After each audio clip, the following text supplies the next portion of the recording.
कारण तत्पश्चात गायत्री मंत्र।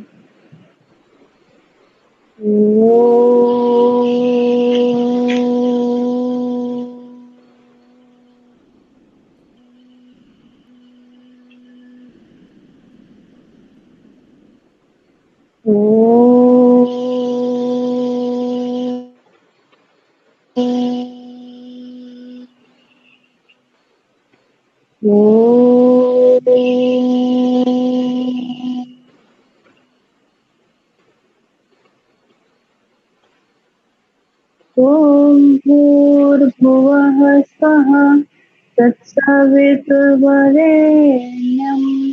भर्गो देवस्य धीमहि धियो यो नः प्रचोदयात्।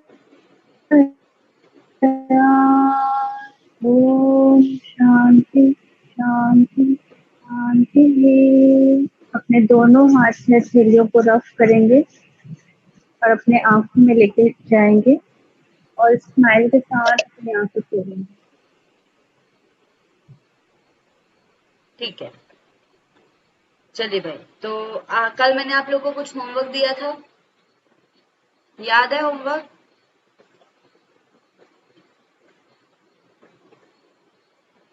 होमवर्क याद है भाई? Yes ma'am. क्या था होमवर्क? क्वालिटेटिव और क्वांटिटेटिव को समझाना है। ठीक है, तो सबसे पहले स्टार्ट करेंगे अनिमेष। क्या होता है अनिमेष? मात्रात्मक अनुसंधान।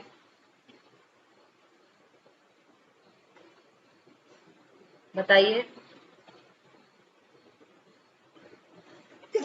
लेफ्ट कर गए। चलिए कपिल जी आप बताइए,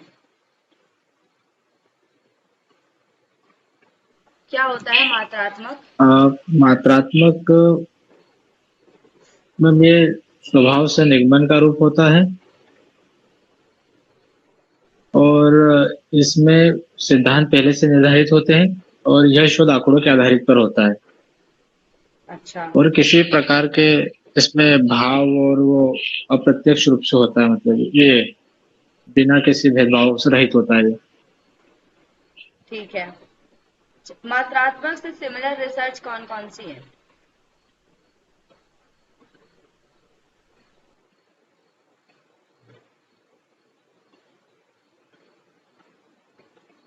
बताइए।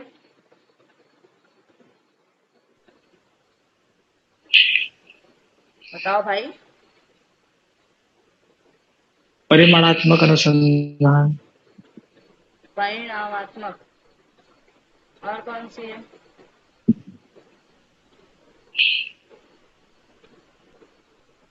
रिलेटेड, मात्रात्मक से रिलेटेड कौन कौन सी है?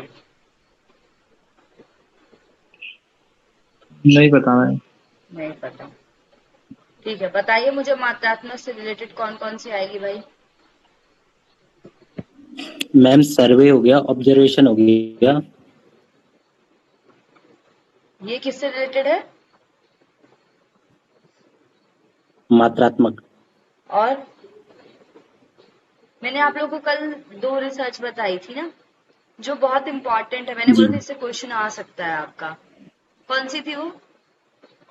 डिडक्टिव इंडक्टिव में कौन सी आएगी? इंडक्टिव मैम, इंडक्टिव क्वांटिटेटिव, वो डिडक्टिव टाइप होता है मैम, जो क्वांटिटेटिव होता है। Very good. और कौन सा होता है? स्ट्रक्चर्ड या अनस्ट्रक्चर्ड? ये संरचित मतलब स्ट्रक्चर। ठीक है, चलिए अब मुझे बताएंगे सभी लोग गुणात्मक में एक एक टाइप सभी बताएंगे। अब मुझे सबसे पहले अनिमेष बताइए। अनिमेष बताइए गुणात्मक के कितने टाइप होते हैं? लेफ्ट मत कर जाना।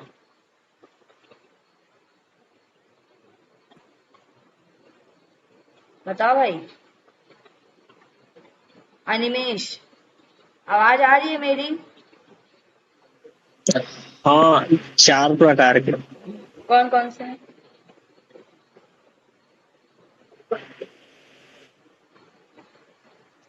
नहीं है दीदी, थोड़ा मेरे को। क्या क्या क्या? बताओ, आवाज नहीं आ रही है निमेश, जल्दी बताओ, टाइम नहीं है मेरे पास। निमेश लेफ्ट हो गया मैम। मुझे तो दिखा रहा है क्लास में, लेफ्ट नहीं दिखा रहा है। ठीक है, चलिए नीरज बताइए क्वांटिटेटिव में कौन कौन से होते हैं।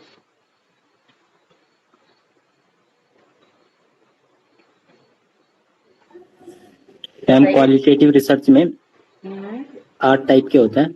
हम्म पहला है फोकस ग्रुप रिसर्च, समूह केंद्रित अनुसंधान। हम्म मैम नाम बस बताना, 4 मैम के इसमें नाम ये बताओ, होता है कि पहले 4 के नाम बताओ। फिर दूसरा डायरेक्ट ऑब्जर्वेशन, हम्म और narrative research, hmm phenomenology research. Phenomenology, very good. ठीक है, नेक्स्ट प्रियंका बताइए कौन कौन सी होती हैं।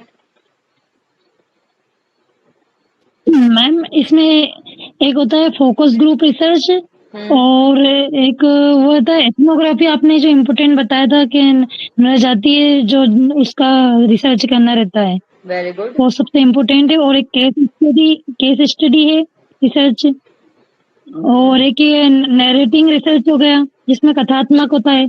और एक आपने ये बताया था गहन साक्षात्कार, जिसमें independent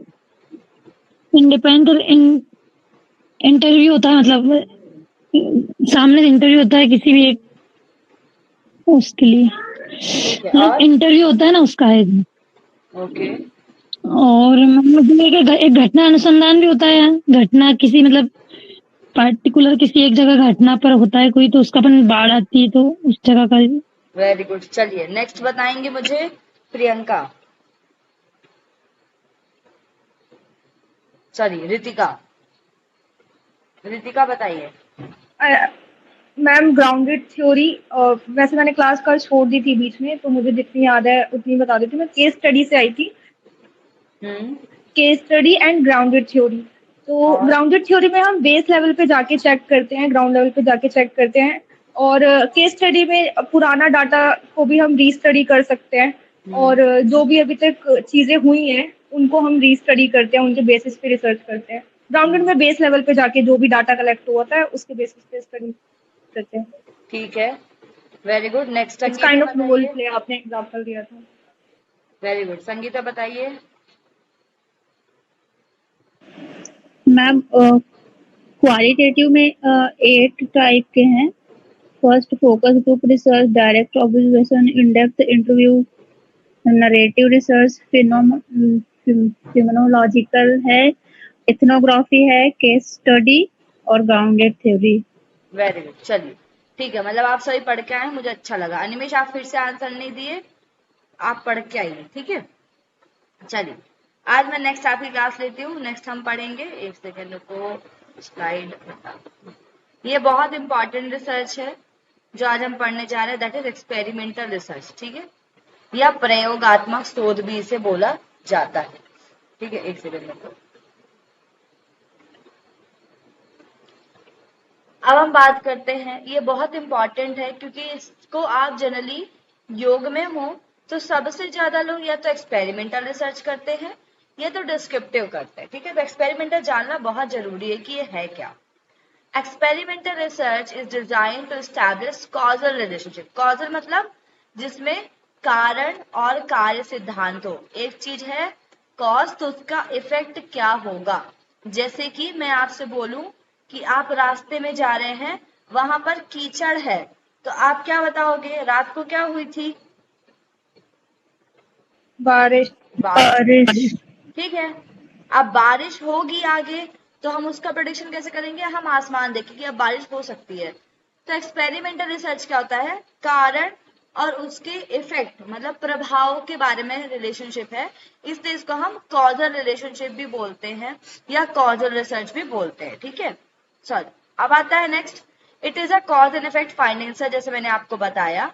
it seeks to uncover cause and effect relationship, मतलब ये बताता है कि कोई घटना अगर हो रही है तो उसके पीछे का कारण क्या है। जैसे मैं आपको बोलूं आपका नेट नहीं निकल रहा है, क्यों नहीं निकल रहा है, क्योंकि आप मेहनत नहीं कर रहे हो।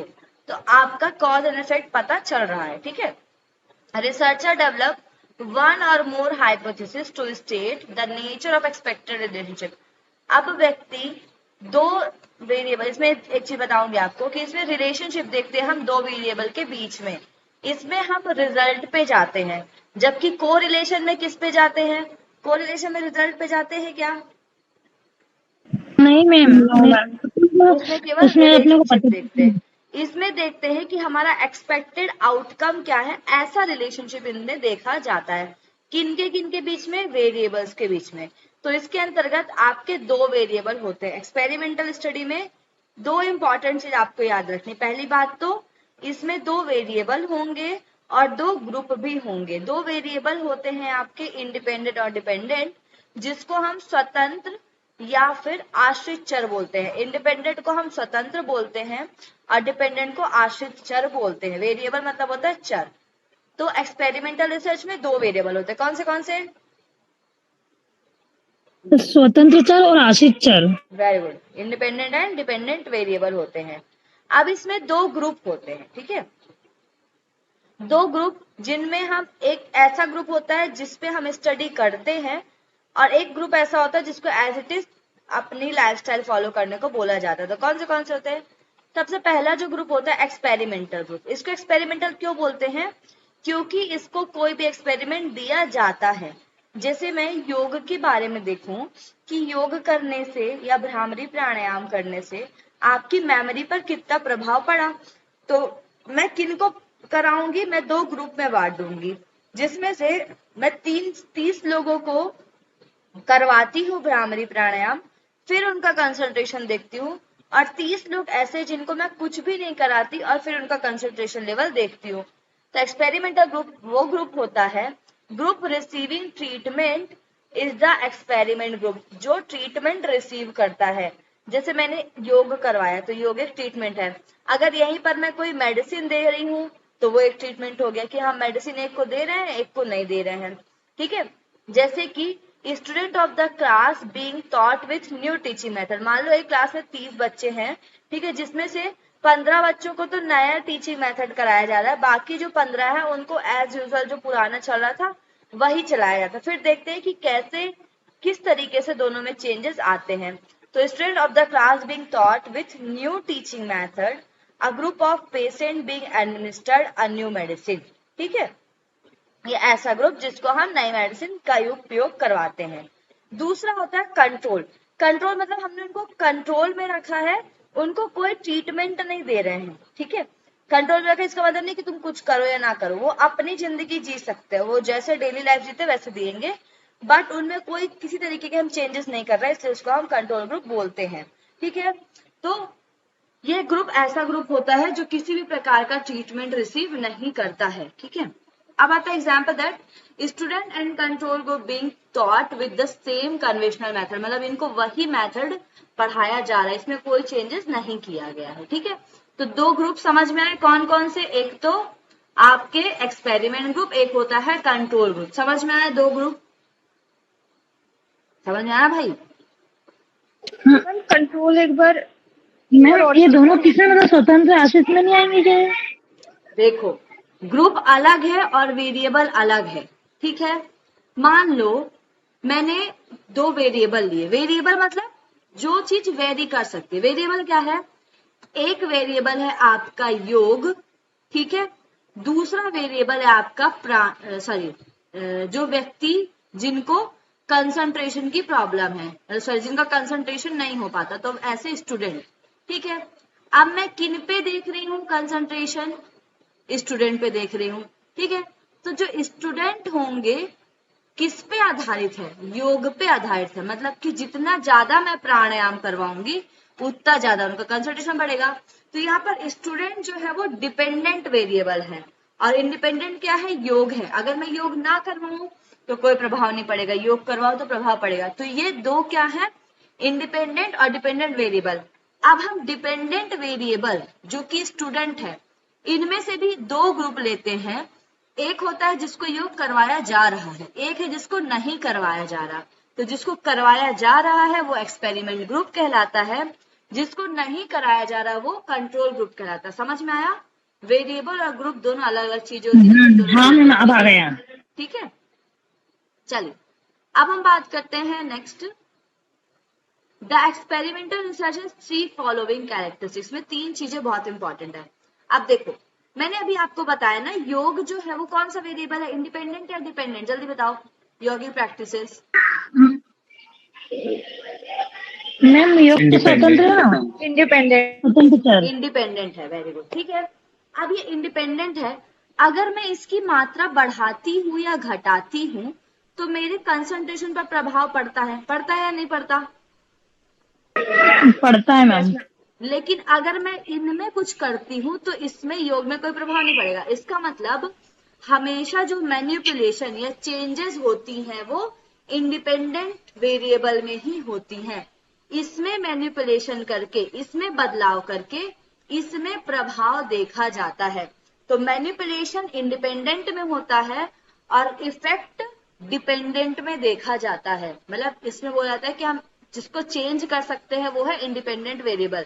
चेंजेस किसमें होती है? इंडिपेंडेंट वेरिएबल में, ठीक है। बाकी जो अदर वेरिएबल है वो कांस्टेंट रहता है, उसमें कोई चेंजेस नहीं की जाती, बस इसमें प्रभाव देखा जाता है। अब बताएगा the effect of manipulation of the independent variable on the dependent variable is observe. मतलब कि डिपेंडेंट में केवल इफेक्ट देखा जाता है, कितना इफेक्ट पड़ रहा है, ठीक है। अब the variable upon which the effect of change और ऑब्जर्व इज कॉल्ड डिपेंडेंट। जिसपे हम प्रभाव देखते हैं उसको डिपेंडेंट बोलते हैं। Which as observe but not manipulated by experimental. जिसको केवल देखा जा सकता है, इसको मैनिपुलेट नहीं किया जा सकता। समझ में आया भाई? ये 3 स्टेटमेंट समझ में आए? बताओ। Yes ma'am. ठीक है, अब इस स्टेटमेंट को आप, हाँ बताइए, आ गया ना? अब हम बात करते हैं नेक्स्ट। इसको हम एग्जाम्पल के थ्रू देखते हैं, ठीक है। रुक जाओ एक सेकंड।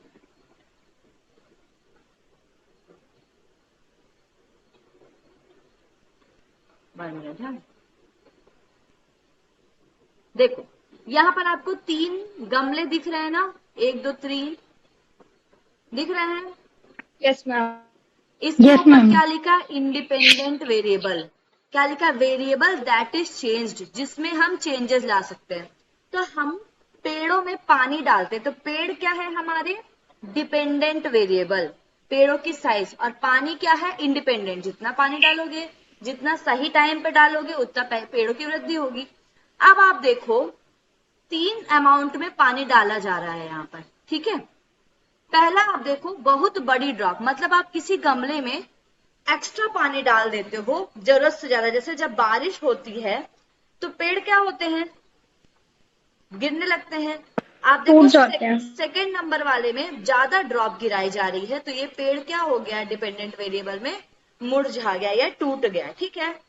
सबसे कम वाले में हम पानी डाल रहे हैं तो 2 पत्तियां आई हैं केवल, लेकिन हम एक इक्वल अमाउंट जब डालते हैं तो हमारे पौधे की अच्छे तरीके से वृद्धि होती है।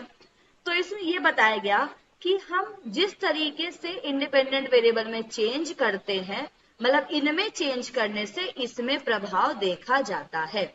तो वेरिएबल अफेक्टेड बाय चेंज की जितना पानी डालोगे उसका इफेक्ट यहाँ पर आपको देखने को मिलेगा। एग्जाम्पल समझ में आया? जी मैम आ गया। ठीक है, चलिए जैसे कि मेरे साथ है, अगर मैं आप लोग को क्लास में बिल्कुल नहीं डांटूंगी, लिबरल रहूंगी, तो आप पढ़ाई बिल्कुल ही नहीं करोगे, ठीक है। नॉर्मल बीच बीच में डांटना जरूरी है आप लोग को मोटिवेट करने के लिए, लेकिन अगर मैं रोज ही डांटने लग जाऊं तो आप क्लास ही नहीं आओगे बुरा मान के, ठीक है। ऐसे भी होते हैं कुछ हमारे पास लोग, तो इस तरीके की चीजें भी होती हैं। अब इसमें इस जो वेरिएबल है हमारे पास एक्सपेरिमेंटल जो रिसर्च है, उसमें 3 चीजें होती हैं कि ये किस तरीके से काम करता है। तो सबसे पहले हम क्या करते हैं, माइक म्यूट कर लीजिए अपना जिसका भी ऑन है, माइक जिनका ऑन है, कपिल माइक बंद करके रखिए, ठीक है। चलिए, condition for claim of causality, मतलब कि किस तरीके क्या क्या कंडीशन होनी चाहिए कॉज और इफेक्ट देखने के लिए। तो सबसे पहले होता है मैनिपुलेशन। मैनिपुलेशन मतलब बदलाव। मैनिपुलेटेड कंडीशन किसमें होता है बदलाव? इंडिपेंडेंट वेरिएबल में होता है। Can also be term as treatment और इंटरवेंशन। देखो, जब मैं योग की प्रैक्टिस देती हूँ, क्योंकि मैं योग की प्रैक्टिस में क्या कर रही हूँ, चेंजेस कर रही हूँ, तो इसको हम बोलते हैं इंटरवेंशन। मैं जितना ज्यादा प्रैक्टिस करवाऊंगी उतना ज्यादा लोगों पर प्रभाव देखने को मिलेगा। तो जब आप वाइवा देने जाओगे पीएचडी का या किसी का भी, तो आपसे पूछेंगे आपने क्या इंटरवेंशन दिया है, ठीक है, तो आपको वो इंटरवेंशन याद होना चाहिए। ठीक है, ठीक है, हेलो, समझ में आया? Yes ma'am. दूसरा आता है कंट्रोल। मैनिपुलेशन किस पे किया जा रहा है, याद रखना, इंडिपेंडेंट वेरिएबल पे। अब हम बात कर रहे हैं control. It is again control of variable, मतलब कि इसमें देखो, जैसे मैंने आप लोगों को योग करवाया, ठीक है, 3 तरीके के वेरिएबल होते हैं। सबसे पहले होता है इंडिपेंडेंट और डिपेंडेंट, ये तो मेन हो गए। अब इसमें एक वेरिएबल होता है कंट्रोल, जिसको कंट्रोल करने की कोशिश की जाती है। जैसे कि यहाँ पर आपका इंडिपेंडेंट वेरिएबल हो गया योग और डिपेंडेंट वेरिएबल हो गया आपका कंसंट्रेशन। तो मैं आपको कैसी जगह पर योग करवाती हूँ, जहां पर शांति होती है। अगर मैं आपको लेकर जाऊं ट्रेन के बगल में और आपसे बोलूं भाई आप कंसंट्रेट करो, क्या आप कर पाओगे? नहीं। तो हम क्या करते हैं, इस चीज को, जो भी एक्स्ट्रा वेरिएबल है, जैसे कि शोर हो गया, टेम्परेचर हो गया, इसको कंट्रोल करते हैं। ये ऐसे वेरिएबल हैं जो कि इंडिपेंडेंट और डिपेंडेंट वेरिएबल से अलग होते हैं और इनको कंट्रोल करना बहुत जरूरी होता है स्टडी में सही रिजल्ट देखने के लिए। इसको हम बोलते हैं कंट्रोल वेरिएबल। ऐसे वेरिएबल जिनको कंट्रोल करना जरूरी है, ये आईवी और डीवी मतलब इंडिपेंडेंट वेरिएबल और डिपेंडेंट वेरिएबल से एक्सट्रोनियस होते हैं, मतलब अलग से आते हैं स्टडी में। ठीक है, समझ में आया इतना? जैसे मैं आपको बोलूं बहुत भयंकर टेम्परेचर में अगर आपको योग करवाऊं तो आप कर पाओगे क्या? नहीं, नो मैम। नहीं कर पाओगे ऑब्वियसली। ठीक है, तो हम क्या करते हैं No, योग ma'am. में, जब भी हम इंटरवेंशन देते हैं इन चीजों को कंट्रोल करने की कोशिश करते हैं, इसलिए हमको कंट्रोल वेरिएबल बोलते हैं। नेक्स्ट आता है random assignment. Random assignment intend to produce equivalent group, मतलब कि मैं जो भी ग्रुप लूं, ऐसा नहीं कि मैं 30 ऐसे लोग लूं कि भाई अगर मैं इस पे प्रभाव देखूं तो थोड़ा बहुत आ जाए। इसमें भेदभाव के चांसेस कुछ नहीं रहते। अगर मेरे पास 60 लोग हैं तो मैं रेंडमली 30-30 लोगों को अलग करूंगी। ऐसे नहीं बोलूंगी कि भाई तेरा कंसंट्रेशन अच्छा है, ठीक है, तू एक्सपेरिमेंटल में रह, मेरा रिजल्ट अच्छा है। ऐसे नहीं करते। हमेशा ग्रुप का डिवीजन जो होता है वो रेंडमली होता है। तो किसी भी चीज में कॉज और इफेक्ट देखने के लिए 3 चीज जरूरी है। पहला है मैनिपुलेशन। किसका मैनिपुलेशन किया जाता है? इंडिपेंडेंट वेरिएबल का, और जिसको हम बोलते हैं इंटरवेंशन या ट्रीटमेंट। दूसरा कंट्रोल करना, किस पे? जो एक्स्ट्रा वेरिएबल है उस पर कंट्रोल किया जाता है। फिर ग्रुप को रेंडमली सिमिलैरिटी के अनुसार उनके इक्विवेलेंट ग्रुप में डिवाइड किया जाता है। It ensure group similarity. ऐसा भी नहीं कि 60 लोग आप 30 लोग आप अपने स्कूल से ले रहे हैं और 30 लोग कॉलेज से रह रहे हैं, ऐसा नहीं होता। 60 के 60 आपके या तो स्कूल से होंगे या तो कॉलेज से होंगे, जिससे उनमें सिमिलैरिटी रहे, और फिर आप देखो कि भाई क्या क्या डिफरेंस आ रहा है योग करने और ना करने पे। ठीक है, it means each participant has an equal change of being selected in group and they have independent of selection in other participant. मतलब कि अगर मैं बोलूं 30 में से कि 30 में से इधर मेरे एक्सपेरिमेंट में ले लिए तो 30 जो है वो नेक्स्ट में आएंगे, इक्वल होने चाहिए। ठीक है, समझ में आया इतना भाई? हेलो, हाँ मैम। Is that clear? ये बहुत इंपॉर्टेंट है, ये याद रखना। ये 3 चीजें बहुत इंपॉर्टेंट है, manipulation, control and random assignment. अगर आपसे पूछ लिया गया कि एक्सपेरिमेंटल जो स्टडी होती है उनमें क्या 3 चीजें हैं कॉजिलिटी बढ़ाने के लिए, मतलब उसका कारण देखने के लिए, तो 3 चीजें हैं, manipulation, control and random assignment. ठीक है, याद रहेगा। चलिए अब हम इसकी क्लासिफिकेशन पढ़ते हैं। अ क्लासिफिकेशन ऑफ एक्सपेरिमेंटल डिजाइन।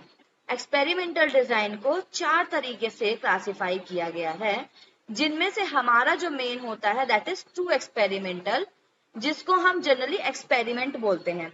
अब आप में से इसके अंदर का क्वेश्चन नहीं पूछा जाता, इसलिए मैं आपको केवल इसके टाइप बताऊंगी, बाकी पॉजिटिविज्म पोस्ट पॉजिटिव मैंने आपको बता दिया। ठीक है, तो मैं आपको इसके केवल टाइप बताऊंगी और मैं प्रीवियस ईयर के, इसके पहले जो आया था उसका पेपर एक बार देखूंगी, अगर उसमें इस तरीके क्वेश्चन पूछे गए डीप में तो फिर मैं आपको आगे पढ़ा दूंगी। बाकी इसका केवल टाइप याद रखो। पहला होता है प्री एक्सपेरिमेंटल, इसमें केवल एक बार टेस्टिंग ले ली जाती है। दूसरा होता है ट्रू एक्सपेरिमेंटल। ट्रू एक्सपेरिमेंटल मतलब ऐसा एक्सपेरिमेंट जिसमें 2 ग्रुप होंगे और 2 वेरिएबल होंगे, मतलब कि वही एक्सपेरिमेंट का कंट्रोल ग्रुप होगा और इंडिपेंडेंट और डिपेंडेंट वेरिएबल दोनों होंगे, इसको बोलते हैं ट्रू एक्सपेरिमेंटल। फिर आता है स्टैटिस्टिकल एक्सपेरिमेंटल डिजाइन, इसमें टाइम सीरीज पे काम किया जाता है। फिर आता है क्वासी एक्सपेरिमेंटल, ठीक है, ये ट्रू एक्सपेरिमेंटल जैसे होता है लेकिन इसमें रैंडमली चीजें जनरली की जाती है, इसमें आपके पास एक वेरिएबल नहीं होता कोई सा, ठीक है। तो ये आपके अंदर की पढ़ने की जरूरत नहीं है आपको, आप बस इतना पढ़ लो समझ में आ जाएगा। अंदर के इनके टाइप पढ़ोगे तो कंफ्यूज हो जाओगे, कोई मतलब नहीं है और वो पढ़ना भी नहीं है आपको। अब आता है पोस्ट पॉजिटिव एंड पॉजिटिविज्म, ये मैंने आप लोग को पढ़ा दिया है, ठीक है। मैं डायरेक्ट आती हूं आज वेरिएबल पे, ठीक है। चलिए, वेरिएबल मतलब होता है चर, मैं 10 मिनट और क्लास लूंगी बस। वेरिएबल मतलब होता है चर, चर मतलब अमीजरेबल कैरेक्टरिस्टिक्स दैट वेरीज, ऐसी चीजें जिनमें चेंजेस किया जा सके, या ऐसी चीजें जिनमें अगर चेंज हो तो उसको हम माप सके। किसी भी चीज में चेंजेस होने पे उसको अगर मापा जा सकता है तो उसको हम वेरिएबल कहते हैं। It may change from group to group, person to person and even within 1% over time, मतलब कि एक व्यक्ति के लिए अगर एक चीज सही है तो दूसरे के लिए गलत भी हो सकती है, उसमें बदलाव आ सकता है, ठीक है। इसके डिफरेंट डिफरेंट टाइप है। सबसे पहला है डिपेंडेंट वेरिएबल विच इज आश्रित चर, ठीक है। क्या होता है आश्रित चर? This shows the effect of manipulating and introducing variable, मतलब कि ये इफेक्ट देखता है। और मैनिपुलेशन किस में होता है जल्दी बताओ, इंडिपेंडेंट में या डिपेंडेंट में? इंडिपेंडेंट। Very good. और उसका इंडिपेंडेंट में। इफेक्ट जो देखता है दैट इज डिपेंडेंट, ठीक है। आश्रित वेरिएबल पर मैनिपुलेशन का इफेक्ट देखा जाता है, ठीक है। In the other word, the variation in the dependent variable depends on variation in independent variable, कि अगर इसमें कोई चेंजेस आ रही है इसका मतलब इंडिपेंडेंट वेरिएबल में कोई चेंजेस की गई है। अगर इसमें चेंजेस की गई हैं तभी इसमें चेंजेस आ रहे हैं, अन्यथा नहीं आएंगे। For example, if the independent variable is a new teaching procedure, जैसे मैं आप लोगों को नॉर्मल ऐसे पढ़ा रही हूँ, मैं उसमें कुछ और प्रोसीजर ऐड करूं तो आपके स्कोर टेस्ट में और अच्छे आ सकते हैं, आप और अच्छा कर सकते हैं, ठीक है। एज इट इज मैं नॉर्मल सोच होकर पढ़ा रही तो आप नहीं कर पाओगे, लेकिन आपको डांटूंगी, आपको मोटिवेट करूंगी तो शायद आप अच्छा रिजल्ट दे पाओ। तो मैं जितना मोटिवेट करूंगी, जितनी ज्यादा क्लासेस लूंगी, ऐसा भी नहीं कि मैं आज क्लास ली फिर 2 दिन क्लास नहीं ली फिर 4 दिन क्लास ली, ऐसा नहीं होना चाहिए। कंटिन्यू क्लास लूंगी तो आपके पास कंटिन्यूटी बनी रहेगी, ठीक है। अब बात करते हैं independent variable. These are those that the researcher has control over, ऐसा वेरिएबल जिस पर रिसर्चर या शोधकर्ता कंट्रोल कर सकता है और इसको मैनिपुलेट भी कर सकता है।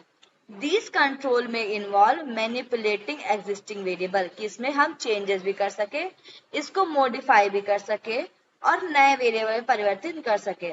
इसमें होता है adopting a totally new method for some section of class, जैसे कि मैंने या तो इसको मैं थोड़ा सा किसी पढ़ाई को या तो मैं थोड़ा सा मैनिपुलेट कर दूं, जैसे मैं क्लास देती हूँ आधे घंटे की, तो या तो मैं 1 घंटे की लेनी शुरू कर दूं, या तो मैं क्लास का टाइम ही चेंज कर दूं। तो इंडिपेंडेंट वेरिएबल ऐसा होता है जिसमें मॉडिफिकेशन भी की जाती है या तो पूरा ही चेंज कर दिया जाता है, जैसे कि नीति आयोग में अभी एजुकेशन सिस्टम हुआ, थोड़ा मॉडिफिकेशन हो या फिर पूरा ही उसको चेंज कर दिया जाए, ठीक है। The researcher expect that the independent variable will have some effect on relationship with dependent. Researcher देखता है कि ये जो हम देख रहे हैं ना इंडिपेंडेंट और डिपेंडेंट, इनके बीच में थोड़ा बहुत रिलेशनशिप तो होना ही चाहिए। ऐसा नहीं कि मैं देख कुछ और रही हूँ और आ कुछ और रहा है, ठीक है। मतलब मैं करवा योग रही हूँ लेकिन मैं उनके डाइट का देखने लग गई, तो ऐसा नहीं है। जो चीज कराई जाए उसी का इफेक्ट देखा जाए। अब आता है एक्सट्रेनियस वेरिएबल, जो मैंने अभी आपको बताया। These are those factors in research environment which may have an effect on dependent variable but which are not controlled. देखो, एक तो होता है कंट्रोल, एक सेकंड रुकना, हेलो हाँ मम्मी क्लास ले रही हूँ ना, करती हूँ 10 मिनट बाद। ठीक। अब आता देखो, एक्सटर्नल वेरिएबल जो होते हैं कंट्रोल वेरिएबल से थोड़ा डिफरेंट होते हैं। कंट्रोल वेरिएबल ऐसे वेरिएबल होते हैं जिसपे हम कंट्रोल करने की कोशिश करते हैं। जैसे मान लो मैंने क्या किया कि किसी भी व्यक्ति को बाहर गर्मी ना महसूस हो, तो मैं उसको अंदर रूम पे एकदम थोड़ा नॉर्मल पंखा ऑन करके उसको योग करवा रही हूँ, ठीक है, फैन ऑन करके, तो मैंने कंट्रोल कर दिया। लेकिन एक्सटर्नल वेरिएबल ऐसे वेरिएबल होते हैं जिसपे कंट्रोल नहीं किया। मान लो लाइट गोल हो गई, कैसे कंट्रोल करूंगी, मेरे पास अगर इन्वर्टर भी नहीं है तो। या फिर मान लो कभी कुछ ऐसी चीजें जो प्रकृति द्वारा हो रही है, बारिश होना शुरू हो गई एकदम से, शोर बाहर का नहीं हो रहा, बाहर कंट्रोल कर एकदम से बारिश होने लग गई, कुछ ऐसी चीजें जिसपे हमारा कंट्रोल नहीं होता है और ये आपकी स्टडी को कहीं ना कहीं इफेक्ट करती है, इसको हम बोलते हैं एक्सट्रेनियस वेरिएबल। ठीक है, एक्सट्रेनियस वेरिएबल आर डेंजरस, ये डेंजरस होते हैं। जैसे मान लो मैंने बोला आप लोगों को योग करवाया, ठीक है, आपको कफ की समस्या है और मैं आप लोगों को योग करवा रही हूँ। आपसे मैंने बोला भाई आइसक्रीम मत खाना, ठीक है, आइसक्रीम खाओगे तो योग, तो आपको खांसी, तो आइसक्रीम पे तो मैंने कंट्रोल कर लिया। लेकिन आप बारिश में भीग गए गलती से, तो बारिश पे तो कंट्रोल नहीं है ना आपका, आप गलती से भीग गए, मान लो आप कहीं जा रहे रास्ते में आपके पास नहीं, भीग गए। तो ऐसी चीजें जो कहीं ना कहीं आपको आपके इंडिपेंडेंट वेरिएबल पर कॉज करती हैं, उसको हम एक्सटर्नल वेरिएबल कहते हैं। If they cannot be controlled, extraneous variable must as is taken into consideration when interpreting result. इसको हम कंट्रोल नहीं कर सकते, लेकिन इसकी कोशिश करते हैं कि ये हमारे रिजल्ट को कभी भी डिस्टर्ब ना करे। For example, if the teaching procedure क्या है, independent variable is changed, room temperature can also affect the final outcome. मान लो मैं बहुत अच्छी टीचर हूँ और मैं आप लोगों को बहुत अच्छी क्लास पढ़ा रही हूँ, ठीक है, क्लास सब अच्छे से जा रही है, तो मैं कौन हूँ, इंडिपेंडेंट वेरिएबल, आप क्या हो, डिपेंडेंट वेरिएबल, और आप बहुत अच्छे से पढ़ रहे हो। लेकिन अचानक से रूम की लाइट चली गई, रूम का टेम्परेचर जो है एकदम से बढ़ गया, आपको गर्मी लगने लग गई, तो आप पढ़ पाओगे क्या, पढ़ पाओगे, नहीं मैम, नहीं पढ़ पाओगे, आप लोग कहीं ना कहीं डिस्टर्ब हो जाओगे। तो ये एक्सटर्नल वेरिएबल कहलाता है। An extraneous variable is any variable that you are not investigating that can potentially affect the dependent variable. ऐसी चीजें जिसपे हम ज्यादा ध्यान भी नहीं दे पाते कि भाई ये तो हो गई नहीं। जैसे हम योगा प्रैक्टिस कराने गई, मान लो मैं बच्चों को, ठीक है, किसी स्कूल में, और करवा रही हूँ, अब मैंने देखा नहीं भाई कि स्कूल का टेम्परेचर कम है या बच्चे का मन नहीं लग रहा है, तो ये ऐसी चीज होती है जिसपे हमारा ध्यान जाता भी नहीं है, लेकिन ये हमारे डिपेंडेंट वेरिएबल को कहीं ना कहीं इफेक्ट कर सकती है। इसलिए इनको खोजना कि ये हमारे रिजल्ट में कहीं ना कहीं इंटरप्शन ना करे, ये बहुत जरूरी होता है। ठीक है, अब आता है confounding variable. Confounding, this is a type of external variable, ये एक्सटर्नल वेरिएबल के जैसा होता है, that not only affect dependent variable but also related to independent. ये केवल डिपेंडेंट पर प्रभाव नहीं डालता, लेकिन ये इंडिपेंडेंट को भी प्रभावित कर देता है। जैसे मैंने भी आपको आइसक्रीम वाला बताया, कंफाउंडिंग और एक्सटर्नल एक जैसे ही होते हैं, ठीक है। एक्सटर्नल में क्या हो गई, बारिश, कंफाउंडिंग में क्या हो गया, आइसक्रीम। आइसक्रीम खाओगे तो भी सर्दी होगी, लेकिन आइसक्रीम खाना आप छोड़ दोगे तो सर्दी पे कंट्रोल हो सकता है। कंफाउंडिंग होता है जिसपे आप कंट्रोल कर सकते हो, लेकिन ये इंडिपेंडेंट मतलब क्या, आपको समझ में आया, इंडिपेंडेंट मतलब आप योगा कितना भी कर लो, लेकिन अगर आप आइसक्रीम खा रहे हो तो आपको सर्दी होगी ही होगी। लेकिन एक्सटर्नल के जिसपे कंट्रोल नहीं किया जाता, कंफाउंडिंग में कंट्रोल किया जा सकता है। अब आता है intervening variable. They refers to abstract processes, ठीक है, that are not directly observable, ये हम डायरेक्टली नहीं देख सकते, but that link the independent and dependent. Intervening मतलब हस्तक्षेपी या सहसंबंधी, जो दो चीज के बीच में इंटरवेनिंग या एक साथ जुड़े रहने का काम करता है, जिसको हम देख नहीं सकते पर ये कहीं ना कहीं इम्पैक्ट करता है। जैसे मतलब कि ये कहीं ना कहीं लिंक आधारित करने का काम करता है। जैसे कि मान लो मैं आपको पढ़ा रही हूँ, या आप जो पढ़ रहे हो अपनी क्लास में, आपका टीचर अच्छा है, आप पढ़ने में अच्छे हो, लेकिन मैं टेक्निक कौन सी यूज कर रही हूँ, वो होता है इंटरवेनिंग वेरिएबल। अगर मैं जितनी अच्छी टेक्निक यूज करूंगी, या मैं अगर अच्छी टेक्निक यूज कर रही हूँ लेकिन मैं अच्छी टीचर नहीं हूँ तो वो भी चीजें इफेक्ट करती। For example, if the use of the particular teaching technique is the independent variable, मतलब मान लो मैं एक टीचर हूँ और मैं बहुत अच्छी टेक्निक यूज कर रही हूँ पढ़ाने के लिए, and mastery of the objective is the dependent variable, कि अगर मैं मान लो एनाटॉमी में अच्छी हूँ तो मेरा एनाटॉमी में मास्टरी होगी। एनाटॉमी पढ़ाने के लिए मैं डायग्राम का यूज कर रही हूँ, ये क्या हो गई, टीचिंग टेक्निक, और मैं उसी डायग्राम के द्वारा आपको अच्छा पढ़ा रही हूँ तो मेरी उसमें मास्टरी हो गई। लेकिन मैं आपको पढ़ा रही हूँ इंग्लिश लैंग्वेज में तो क्या होगा, हस्तक्षेप कर जाएगा ये, आप लोगों के बीच में कहीं ना कहीं आप चीजों को नहीं समझ पाओगे। Then the language learning process used by subject are the intervening variable, कि अगर मैं इंग्लिश यूज करती हूँ तो कहीं ना कहीं आप नहीं समझ पाते हैं, इसलिए मुझे हिंदी भी यूज करना पड़ेगा। तो ऐसी चीजें जो हम डायरेक्टली ऑब्जर्वेबल नहीं कर पाते लेकिन ये लिंक होती है, जैसे बच्चे बोलते हैं ना मैम हिंदी में नहीं समझ में आया, इंग्लिश में नहीं समझ में आया, तो ये लिंक करती हैं चीजें। मैं कितना भी अच्छा पढ़ा दूंगी, मैं कितनी भी अच्छी टीचर होंगी, लेकिन आपकी अंडरस्टैंडिंग लैंग्वेज हिंदी है तो आप कहीं ना कहीं लैग कर जाओगे। समझ में आई इतना भाई? हेलो, हाँ बाकी मैम आया। बाकी कल यस इसको एक बार मैम। हिंदी में करा दूंगी और हम इसको फिर कल पढ़ेंगे, ठीक है? तो आप लोग अच्छे से पढ़ के आइएगा और अभी के लिए हम ऑफ करते हैं, ठीक है? कमर गर्दन सीधी करेंगे, आंखें बंद, रिकॉर्डिंग कल अपलोड कर दूंगी वीडियोस। ओम शांति ही शांति ही शांति ही। Rub your both palm, put your palm on your eyes, now open it, ठीक है भाई? लेफ्ट कर सकते हैं आप सभी।